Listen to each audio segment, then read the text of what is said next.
The morning sun filtered through the tall glass windows of Sterling Innovations, a billion-dollar tech firm where every second ticked to the rhythm of money, deadlines, and pressure. The CEO, Daniel Royce, a man known for precision and perfection, sat at the head of a long mahogany table, surrounded by panicked board members and tired executives. They had just lost a key client, one that accounted for nearly $200 million in annual revenue. The room echoed with murmurs and tension as graphs failed to explain the drop, algorithms gave no clue, and their finest minds struggled to reverse the fallout. Unseen in the chaos, Maria Lopez, the janitor, quietly pushed her cart past the open door. For 3 years, she'd cleaned these rooms' floors, tables, windows, but also absorbed every word spoken behind these closed doors. Not because she was nosy, but because knowledge fascinated her. She came from a background of hardship, once studying computer science back in her hometown in Guatemala, before life's storms pulled her into survival mode.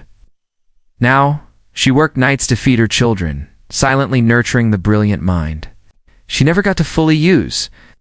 That morning, while wiping the edge of a glass wall, her ears picked up phrases that ignited something dormant inside her data clusters. Client migration errors, algorithm mismatch. She froze mid-wipe, her heart pounding. It wasn't arrogance, but instinct. She'd seen this problem before, pattern disorientation caused by a recursive mislabeling error. She had once built predictive systems in her brief university days before her father's passing forced her to drop out. She wanted to walk in and speak, but who would listen to a maid with a mop in her hand and no badge to enter the room? She walked away, but couldn't unsee the pattern unfolding in her mind. The next evening, the crisis had worsened. Daniel was on his third coffee, his suit rumpled, and his eyes red from sleepless nights. Their investors were pulling back, clients were fleeing, and even his CTO couldn't explain the anomaly. Maria entered his office to clean, finding him staring blankly at data projections on the screen. The hum of her vacuum filled the silence until Daniel sighed. If only someone could see what we're not seeing. That was the moment. She stopped the vacuum and turned around. "Sir, may I say something?" Daniel looked at her, surprised. "You need something?" he asked, assuming it was about cleaning supplies. Yes, I need to say something. About the data," she said, nervously fidgeting with her gloves. "The data?" he echoed, his tone curious but cautious. "Yes. I think your system is mistagging client profiles due to a recursive mismatch in your clustering logic. It's duplicating user behavior into false segments, which might have triggered the algorithm to redirect services to incorrect portals, causing user loss," she said in one breath. Daniel stared at her, stunned. The words she used weren't random guesses. They were technically sound. "How do you know that?" he asked, stepping closer. "I used to study data science. I saw your reports yesterday, and I couldn't help but notice the patterns." "I'm sorry if I crossed a line," she said, lowering her eyes. Instead of being offended, Daniel was intrigued. Said she hesitated. "I'm not allowed to touch the systems, and walk me through it." She did. Right there, she asked for a pen and scribbled a basic data flow correction on the whiteboard. This loop here, terminating correctly, is feeding the same segment across different client types, so your personalization engine is acting on phantom data. Daniel's CTO, who had walked in moments earlier, gasped softly.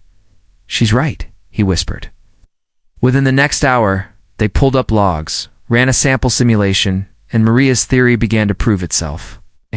The mistake had been small, just one mislabeling node, but in a system handling millions of users, it had caused a massive behavioral shift that alienated customers. Daniel was stunned. This woman, this invisible worker, had unraveled what millions in tech consulting and AI oversight couldn't. "What's your name?" he asked. "Maria Lopez? Do you want to work here?" he asked. Her eyes widened. "Sir. Not as a janitor. As a data analyst, full-time, with training and a team." She stood frozen. I'd need time. I haven't touched code in years." "Then we'll train you. You just saved a $200 million loss in under 5 minutes. Word spread like wildfire. The boardroom where she once mopped floors became the place where she presented solutions. Staff who once ignored her now stood when she entered. She wasn't just the maid anymore. She was Maria Lopez, the mind that saved Sterling Innovations. Maria sat in her newly furnished office, a space once foreign to her, now filled with charts, code, and confidence. She wore no designer suit or heels, just a simple sweater, jeans, and a lanyard that read Lead Data Analyst. The transition hadn't been easy. First few days after her discovery were filled with awestruck stares, awkward admiration, and murmurs of doubt from some who still couldn't reconcile how someone who once cleaned their trash bins could now be there. Intellectual equal if not superior. But Maria didn't have time for resentment.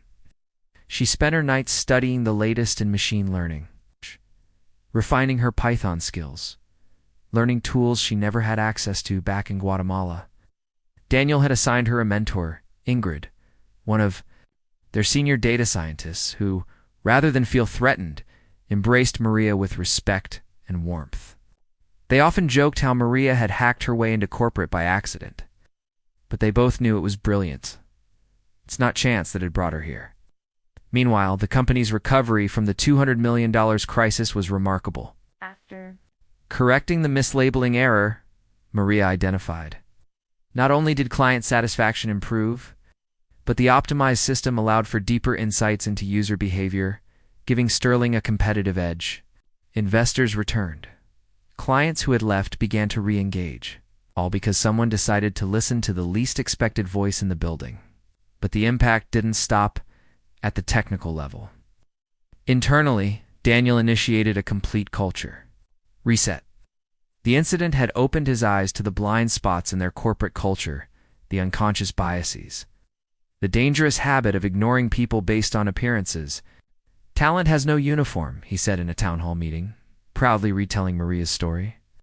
He launched an internal program called Hidden Voices, allowing employees from any level to submit ideas, suggestions, or technical insights anonymously or openly. Within months, they found 3 major operational improvements from non-technical staff, including a receptionist who optimized the scheduling algorithm and a warehouse staffer who suggested a cost-saving logistics adjustment. Maria, now part of the company's Innovation Council, became a mentor for people who had potential but lacked privilege. She visited schools in underprivileged areas, telling kids that their dreams mattered even if their uniforms didn't match the elite. She shared her story not with arrogance but with vulnerability, the nights she cried in silence scrubbing bathroom floors, the guilt of leaving her dreams behind, and the unexpected second chance that knocked quietly while she cleaned. A glass wall.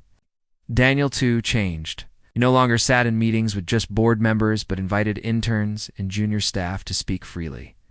He spent time walking the corridors, asking names, shaking hands, listening. He knew that if he hadn't been tired, that night if he hadn't whispered his frustration out loud, he might have missed the woman who saved everything. One day, nearly a year after the crisis, a media outlet picked up Maria's story. The headline read, "From Janitor to Genius, the woman who saved a tech empire." Her inbox flooded with interview requests, book deals, and even speaking invitations at Ivy League institutions, but she remained grounded. "I'm not a genius," she said in an interview. "I'm just someone who never stopped learning no matter how dirty the floors got." Her children, once mocked for their mother being a cleaner, now walked taller in school hallways, proud to say their mom worked in tech. On a rainy Friday, as Maria exited the building, umbrella in hand, she saw a young girl, maybe 16, waiting near the reception desk with a cleaning kit. Nervous, unsure, clearly on her first day. Maria smiled, walked up to her and said, "Don't let the uniform fool you. You belong here more than you think." The girl looked confused, until the receptionist whispered, "That's Maria Lopez. She used to do your job. Now she leads the department upstairs." The girl's eyes widened. "Seriously?" Maria nodded, gave her a warm smile, and walked into the elevator. That moment rippled like magic, a silent seed of belief planted in someone unseen. Sterling Innovations had long been a company of tech, but now it was a company of people, real people. From polished suits to dusty boots, everyone mattered. And it all began the day one man listened to a woman with a vacuum and discovered the brilliance hidden behind a humble broom.